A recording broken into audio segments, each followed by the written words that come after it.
Hello, St. Bernadette and Nativity of Mary. I am your pastor, of course, as you know, Father Brian Ampler, and I wanted to discuss with you our upcoming seminar on Vatican II, Unveiling Vatican II. And I think it's going to be a great seminar. We're going to learn a lot.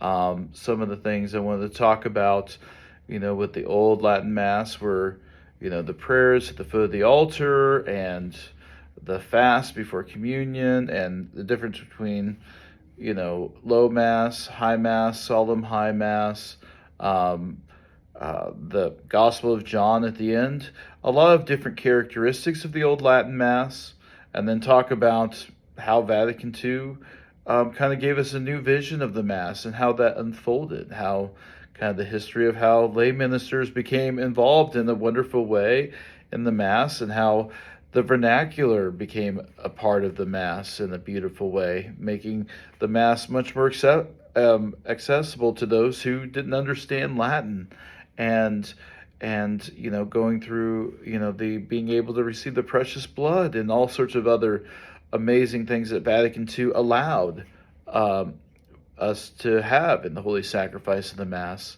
And so I think it's going to be a really great time. Uh, I think you're going to learn a lot from it, a lot of different facts and interesting tidbits about the changing of the Mass and other things from the Camerons as well. One thing I did want to get off my heart today is the other day I was talking to my parents back up in Tarky, Missouri, way up north, and somehow they had heard from someone who heard from someone who heard from someone at Nativity that all the masses were going to be changing into Latin. And this is actually a rumor I've been hearing um, in both parishes in different ways. I want to be absolutely clear. I don't know Latin. I do not have the skill in Latin to offer the masses in Latin. I don't want to say mass in Latin. I love the Novus Ordo. I love Vatican II, and that's why we're having this seminar. Now, I do enjoy some Latin from time to time in the liturgy, as I know we recently had the Tantum Ergo at Mass, and I love that beautiful hymn from St. Thomas Aquinas. It just pulls me into the beauty of the liturgy.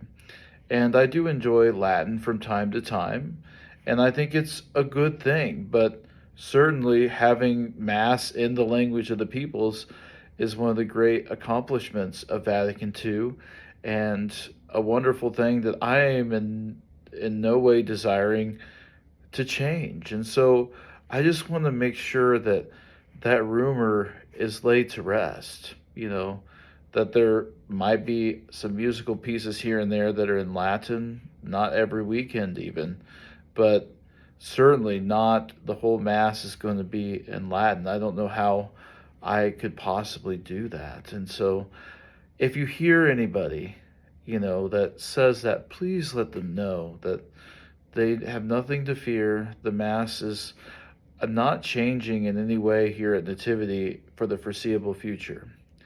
I know we've seen some change already with Cameron Norman taking the helm. It's been kind of a rough time because we lost Maria as our music director, who was wonderful and truly poured her heart and soul into this parish. But then we were without a music director for a while, and then after consulting with the choir and our hiring team, who were all a part of the process of hiring Cameron, we hired him. And Cameron is a very talented individual. He knows music, and he can sing, and he can play various instruments, and he's been a real blessing and a real joy to have here at Nativity. With new people, there are always, some adjustments to be made.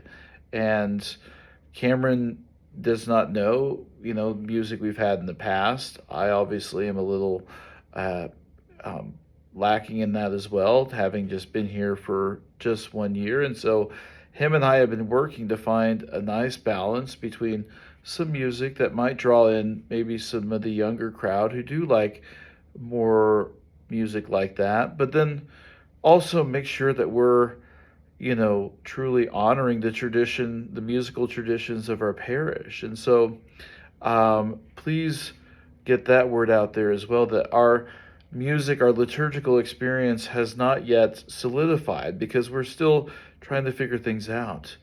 Cameron has only been here for 3 months, so we're just still trying to figure things out. And part of that was Easter and the end of school and all of that. So we're working through those details. So please don't be making any decisions based on the music, because the music has not been, totally decided as to what it's going to look like in the future. We're working on that. We're working on with the choir to make sure they have more input in the music and all of that. And so it's very important to me that you know that we're in this together. I'm not deciding this without you. We're walking in this on a journey. And so please know that. And please also know that I know we've lost some of our instrumentalists, in the choir, and that saddens me deeply because they're wonderful people, and it was such a joy to have them. But there was a sense that we would have them, not play, accompanying all the music, because some music is more suitable for some instruments than others, and they decided that they really didn't want to walk that path with us, and that's totally fine. But please know that we did not ask any instrumentalist to leave the program or anything like that. It was kind of a mutually agreed upon thing based upon differences in musical style and different things. So please today just, pray for our music program, pray for our upcoming seminar on Vatican II, and let's all, you know, um, do our best, not to jump to conclusions on things or fill in the blank on things, but really seek understanding, seek to listen to one another, which I really hope is kind of the whole point of our Vatican II seminar, is to see that, there are a lot of feelings that go into all of this, the liturgy and everything. And it's just good to just understand the process and how it all worked and how we've come to know the Mass as it is today. And so let us pray for one another. And I look forward to seeing you this weekend.